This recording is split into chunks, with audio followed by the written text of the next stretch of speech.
Halo teman-teman, apa kabar? Berjumpa lagi bersama saya Yosef Abbas. Dan dalam episode kita kali ini, di dalam Bahas Bisnis bareng Yosef, kita akan melihat sebuah tren di mana tahun 2025 ini pertengahan tahunnya akan sangat gelap buat kamu yang gak bisa memanfaatkan momentum di awal tahun ini.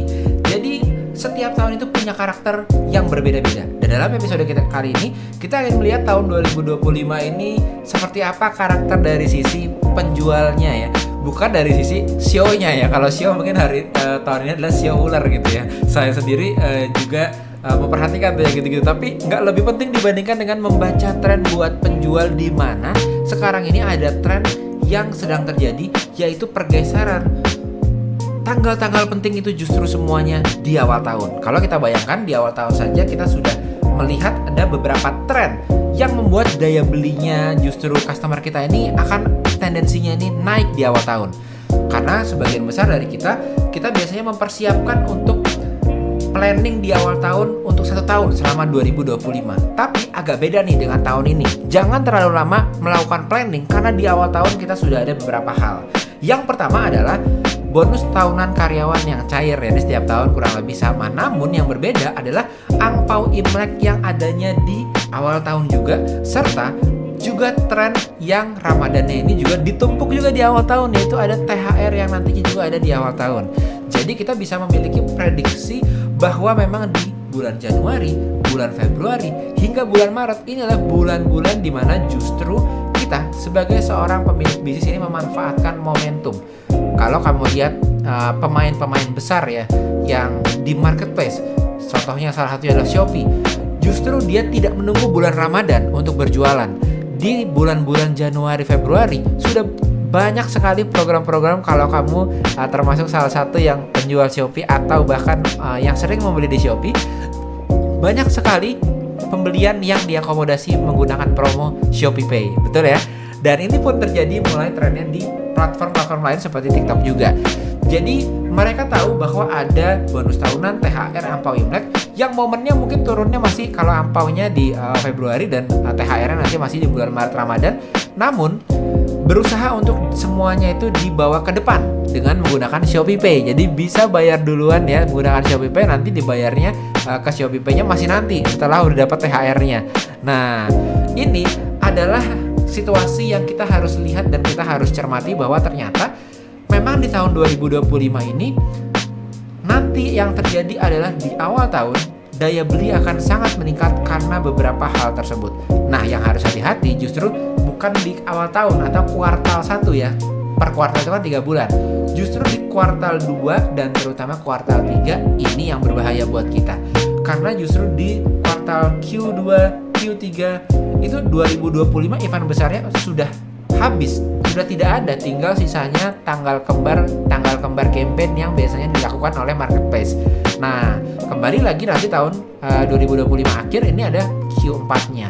Di Q4 baru mulai nanti akan ada mulai dari Agustus, lalu September, Oktober, November, Desember. Nah, ini kan udah pasti ya, kalau udah di akhir tahun itu kita tahu pasti tren untuk kenaikan omset dan daya beli masyarakat untuk animonya untuk berbelanja itu akan menaik atau meningkat. Nah, yang biasanya kita sebagai seorang pebisnis ini pikirkan adalah kalau habis customer kita atau pelanggan kita itu sudah liburan di Desember, di Januari ini daya beli biasanya memang cukup drop ya, cukup menurun ya. Ini pun terjadi tidak hanya di seller tapi juga di affiliates. Di bulan-bulan Januari ini kita mengalami penurunan dari sisi penjualan dan ini sangat-sangat normal. Namun yang harus diwaspadai dan harus kita lihat peluang opportunity-nya justru di bulan Februari, Maret, dan April. Nah, bulan-bulan ini nih yang harus kamu maksimalkan untuk pada akhirnya kamu bisa meraup semaksimal mungkin di awal tahun. Karena memang lebih sulit nanti di Q3, di Q2 itu cukup sulit karena keadaannya tidak banyak campaign-campaign. Namun itulah sebabnya di episode kali ini itu saya ingin membuat kita punya planning tahun 2025 itu bagus selama setahun. Tapi kita harus sadari banyak dari kita yang planningnya itu di awal tahun saat di Januari Februari, tapi eksekusinya nanti project-project besarnya itu untuk di pertengahan tahun atau bahkan di akhir tahun. Jadi kita planningnya di pertengahan tahun, untuk project-project besarnya biasanya di tengah tahun, di akhir tahun. Nah, dengan pola planning yang seperti itu, kita jadi kehilangan momentum sebetulnya. Jadi di tahun awal 2025 ini yang harus kita lakukan adalah jangan terlalu banyak untuk planning dan strategi untuk project-project besar di tengah tahun dan di akhir tahun, sehingga kita melupakan bahwa momentum di tahun 2025 ini justru letaknya adalah di awal tahun. Nah, kamu udah planning belum nih untuk tahun 2025? Ingin ada kegiatan apa aja, ingin ada launching produk apa aja, ingin ada aktivitas marketing apa saja ya. Nah, kalau bisa di awal tahun 2025 ini kamu pecah dua aktivitas.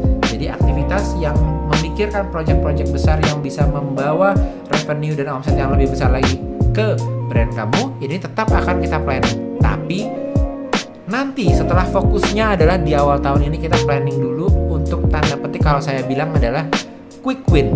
Apa sih langkah-langkah strategis yang nggak perlu terlalu banyak preparation, nggak perlu terlalu banyak resources. Itu bisa kita langsung lakukan action plan-nya untuk mendapatkan meraup cuannya di awal tahun ini. Nah, quick win inilah yang menurut saya di awal tahun ini yang penting buat kita pertimbangkan dan buat kita pikirkan ya. Coba lihat lagi ke dalam bisnis kita lihat lagi karyawan kita lihat lagi produk kita apa saja yang sudah kita punya sekarang, SKU-nya. Lalu kita coba hal apa ya yang bisa kita lakukan untuk di awal tahun melakukan sebuah kampanye marketing menjadi berbeda dengan kompetitor kita, tapi tanpa effort yang ekstra besar, tanpa kita harus merubah banyak hal, sehingga kita bisa di awal tahun ini cari quick win-nya. Nah, coba kita lihat. Nggak perlu harus memasukkan investasi yang besar juga seperti project-project yang mungkin kalau kita planning selama setahun. Nggak perlu juga nambah orang yang banyak, tapi hal apa yang bisa kita lakukan yang efeknya besar di awal tahun untuk bisnis kita, tapi bisa dengan segera kita lakukan.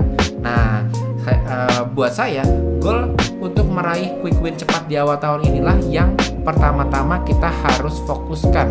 Nanti kalau udah lewat ya, tadi kan Januari masih daya beli ini masih cukup rendah karena sambil menunggu nanti di Februari dan juga di Maret terutama udah mulai masuk ke awal bulan Ramadannya, dan di nanti April itu mulai ada di situ animo pembelanjaan akan naik juga.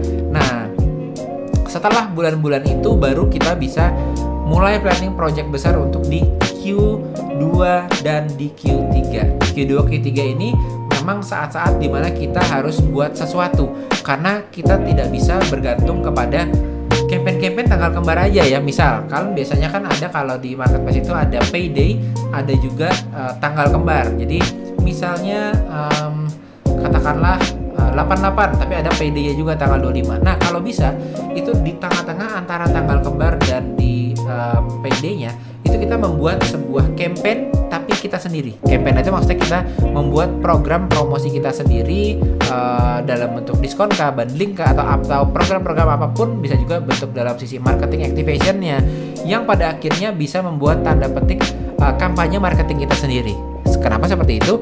Untuk mengakali memang tidak adanya tanggal-tanggal yang khusus, seperti nggak ada tanggal Imlek, tanggal Ramadan, itu kan nggak ada, semuanya udah semua ditumpuk di awal tahun. Maka di Q2, Q3 ini kita perlu strategi untuk membuat kampanye kita sendiri supaya pada akhirnya efeknya adalah menstabilkan omset kita, menstabilkan pendapatan kita ya. Jadi habis ada tanggal kembar, ada payday, lalu ada kampanye kita sendiri, itu menstabilkan omset kita gitu.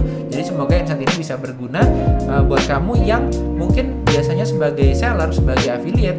Ini kita di awal tahun biasanya kita ngumpul dulu ya, satu tim kita. Bahkan kalau kamu ada beberapa berpartner dengan teman kamu atau berpartner dengan partner bisnis kamu, biasanya kita akan rembukan dulu di awal tahun itu inovasi apa yang mau kita lakukan, mau arahnya kemana, launching produknya tipenya seperti apa gitu-gitu ya.